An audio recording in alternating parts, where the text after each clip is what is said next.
Can everyone hear me now? I think we might have fixed it. Um,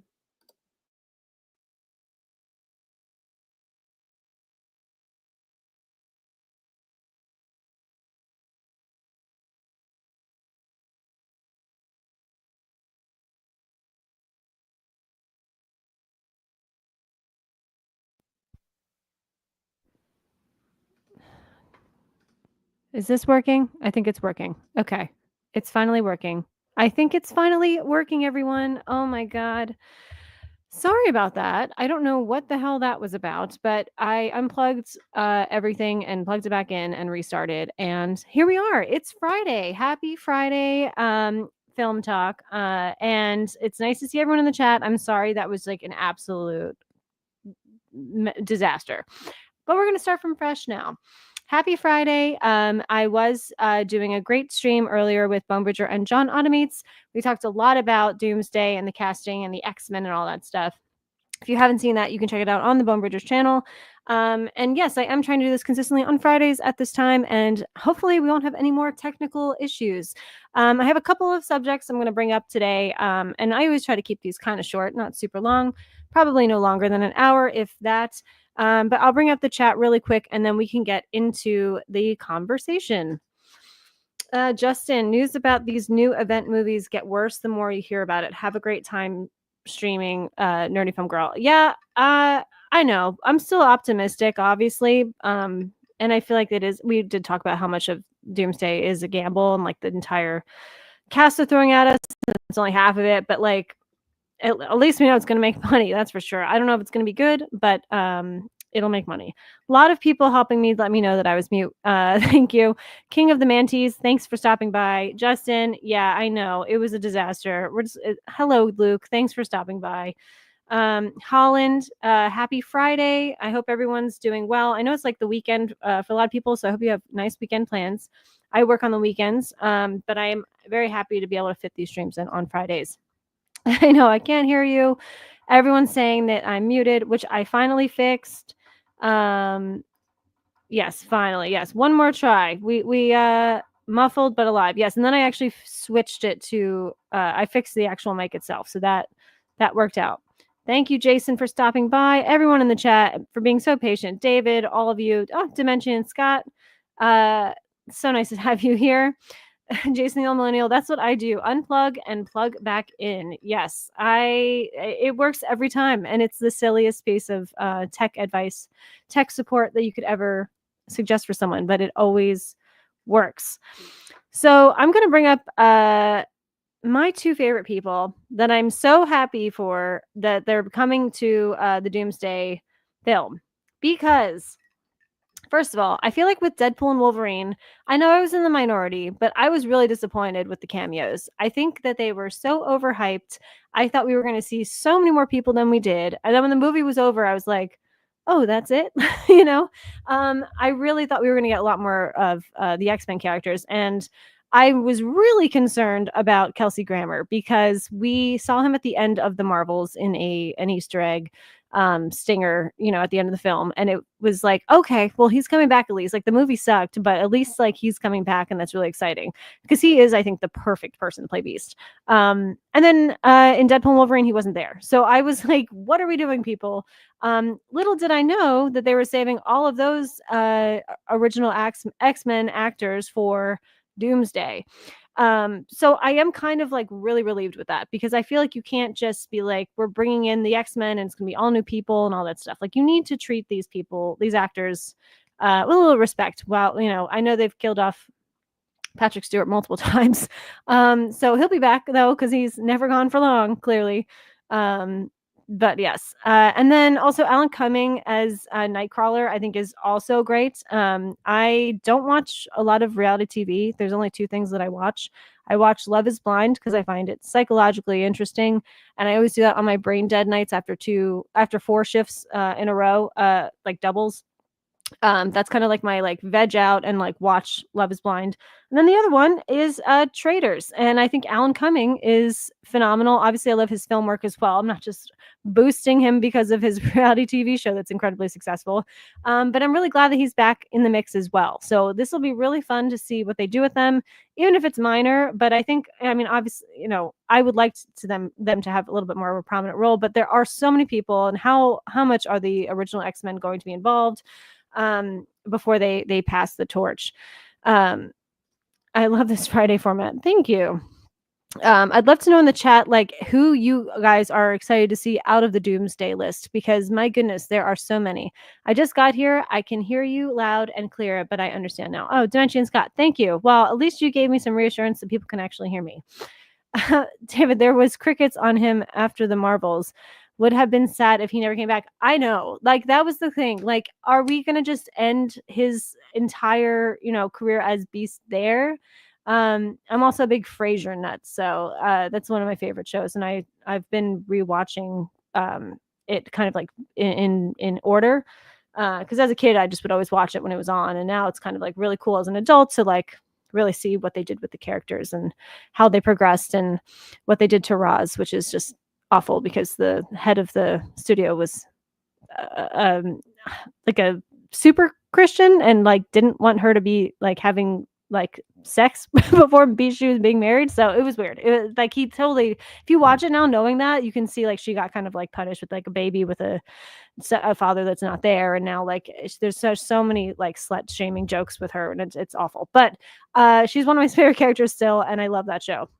I just got on a Frasier tangent, but yeah, I'm excited. I'm very optimistic about it. We'll see what happens. There are so many people to oh yeah, the tossed salad and scrambled eggs. Someone put on Twitter, they took like how they would announce the Marvel films, things like that. I think they took the Doomsday and Secret Wars one, and they put like Frasier in the Marvel like font, and it said tossed salads, and then the next one scrambled eggs, and it was very funny. Yeah, I feel like I kind of talked about the X-Men to and as well as Doomsday to death in the last stream I did.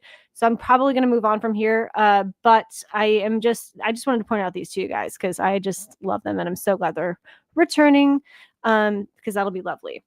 This was not, I know this is not movie related, but I am finally watching The White Lotus season 3. I'm a big White Lotus fan. It took me a little bit longer to get onto season 3 just because I really wanted to wrap up the first season of The Righteous Gemstones, which I also love.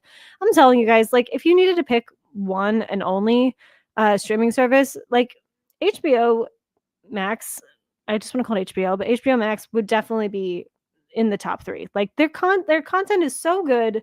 It's so much better than most streaming services. But yeah, season 3 of The White Lotus, I am absolutely loving so far. The hypocrisies in religion and spirituality that they're talking about.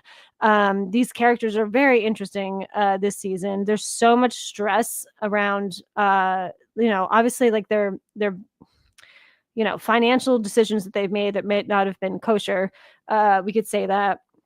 Yeah, I think it's just a really solid season. I believe I've watched 3 episodes so far. I know a lot of people said that they thought season 3 was slow when it first came out, but to me, I feel like the beginning of White Lotus, every season's slow. So I don't really feel that way. Like to me, it's just interesting, and I like being in this world, and it's very like meditative and hypnotic. So I've been totally digging it. And Walton Goggins, I just watched him in the first season of The Righteous Gemstones, and now I'm watching him in this. I don't feel like I'm watching Walton Goggins at all. Like I feel like he is such a great actor that you can watch 2 completely different characters that he's doing back to back, and you feel like you're just watching the character, not him. So I love that, and I'm just absolutely loving this season so far. What is Greg doing? If you've seen the show, we know Greg is back, and he's back since the first episode. It's not a spoiler alert. And it's now he's changed his name, so it's like Gary, Greg, who is it? What's going on? He doesn't have anyone fooled. So I think everyone's going to catch up to that at some point. Dimension Scott says, I'm most excited for Cyclopses. They treated James dirty and wrote him off in ×3 until Days of Futures Past. Yeah, for sure. I'm really happy he's coming back too. And I think just we were talking about this earlier too. They have to emphasize Cyclops and they have to give him a really good storyline throughout the film because he's gotten such a bigger fan base. I've loved X-Men 97. I thought that's been a great series for Disney Plus.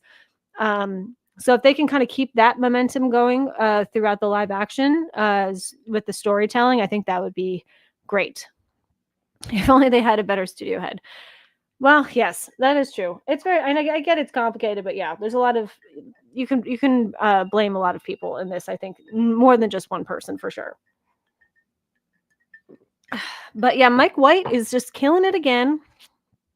I think he's one of the best writer directors of our generation, of our time. I know he's Gen X, so I'm a millennial, so he's not my generation, but of his generation of Gen X, one of the best writer directors of all time. I think he understands this world so well. I think he's like been around people like this for so long, just being in the industry, and I think he has kind of just taken and absorbed like mental notes of all these different types of characters.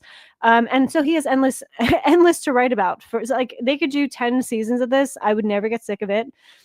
I'm sure they have 10 different 4 seasons locations. I'm sure they have more than that. So I mean, it is endless where they could go from here. I have not gotten to the like really taboo stuff yet that apparently happens, but I'm sure it's there for a reason and not forced because everything that he has written so far, when it gets taboo and weird and icky or whatever, it is always purposefully done. So I'm just very excited to see where this goes. And there's a lot of the characters, they're all there for this spiritual time to relax and meditate and be in Thailand and like find more of a groundedness within themselves. And 95% of them don't care at all. They're gossiping, they are in their phones, they're acting entitled. But the dynamics that are forming between different people and what's going on is very, very interesting. And so I'm really excited to see what happens there. I guess I have no one in the chat watching The White Lotus, which is totally okay. I should have maybe put that in the thumbnail. I kind of like wasn't sure if I was going to talk about it or not, but I kind of just have to.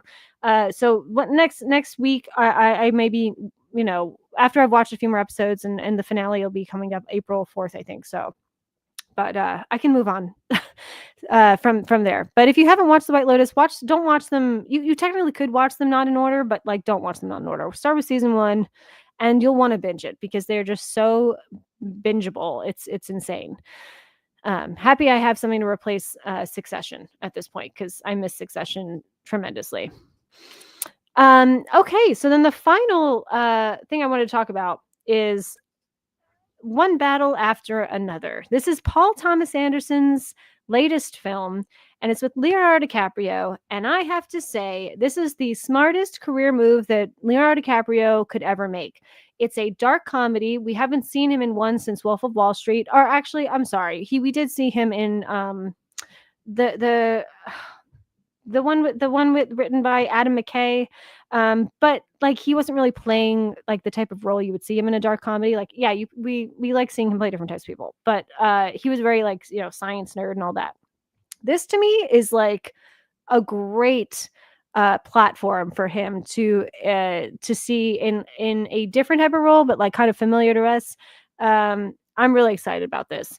Yeah, I totally forgot PTA was doing another film. I mean, he's gonna just continue. I mean, I didn't necessarily love Licorice Pizza, but maybe I need to rewatch it. A lot of people thought that film was very straightforward in its plot, and they got upset about it because they were like, well, this is like a 22-year-old girl like kissing a like 15-year-old boy, 14, however old he was.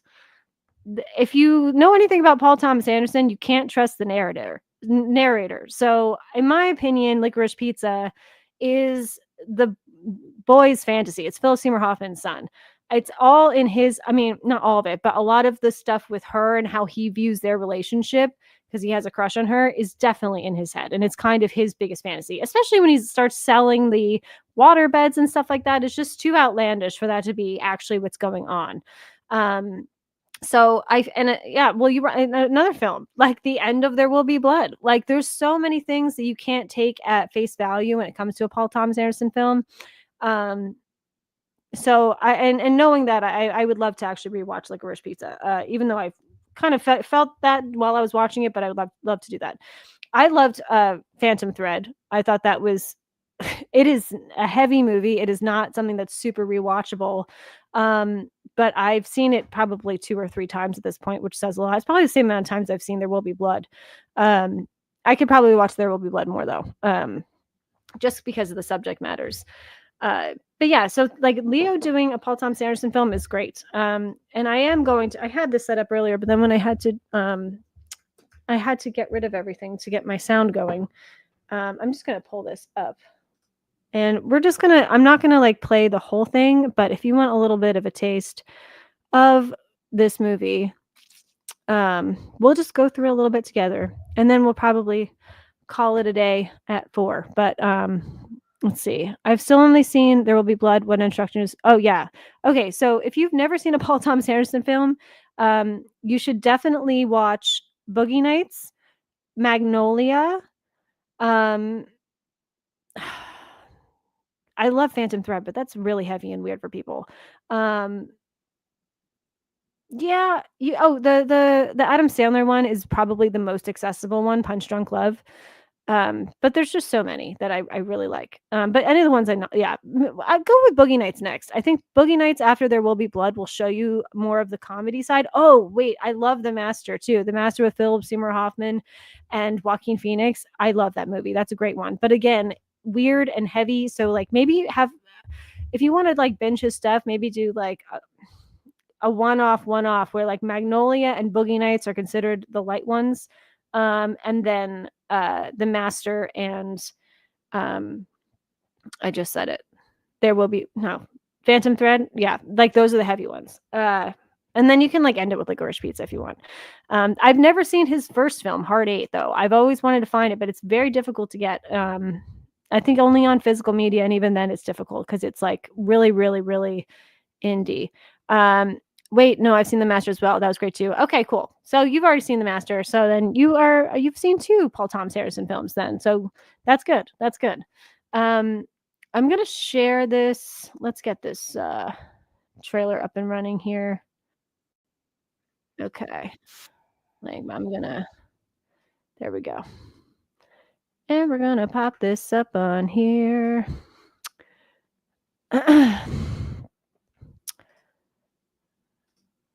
Okay.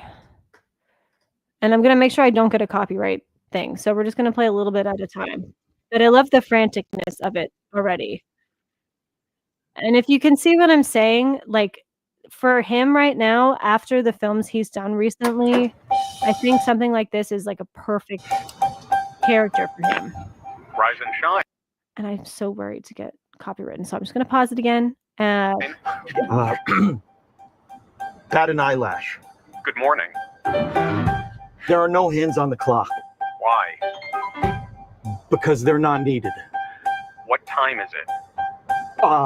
Fuck. You know, I don't remember that part. All right, let's just not nitpick over the passwords. So yeah, so I think you guys can see. I mean, this is we want a movie where we like root for him.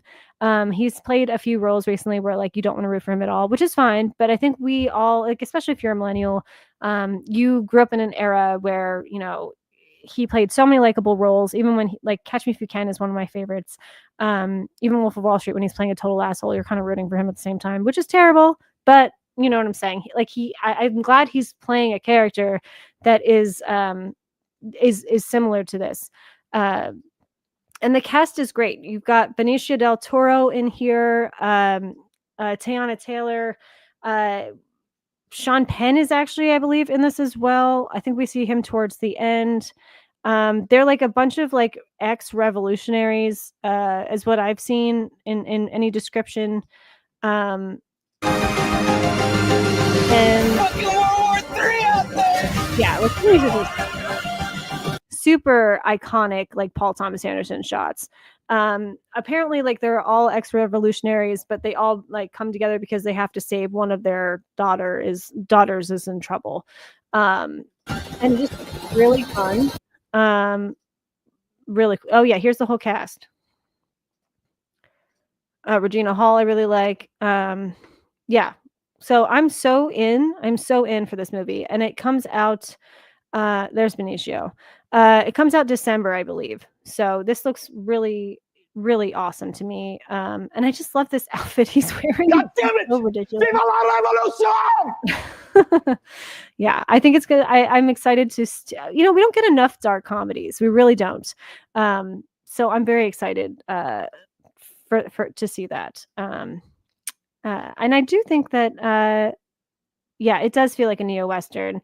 A dark comedy meets a neo-Western, because like it's not going to be like the one I love with Ben Foster and the dude from Big Lebowski, Jeff Bridges. It's not like that one, because that's very heavy, but I'm sure there's a lot that goes on in this. I think Paul Thomas Anderson loves to follow someone that has like a really frantic day or a really frantic couple of days, because that reminds me of the other film he did with Joaquin Phoenix, which I'm totally blanking out on right now, which I didn't like love, which is probably why I didn't mention it, and I always forget its name.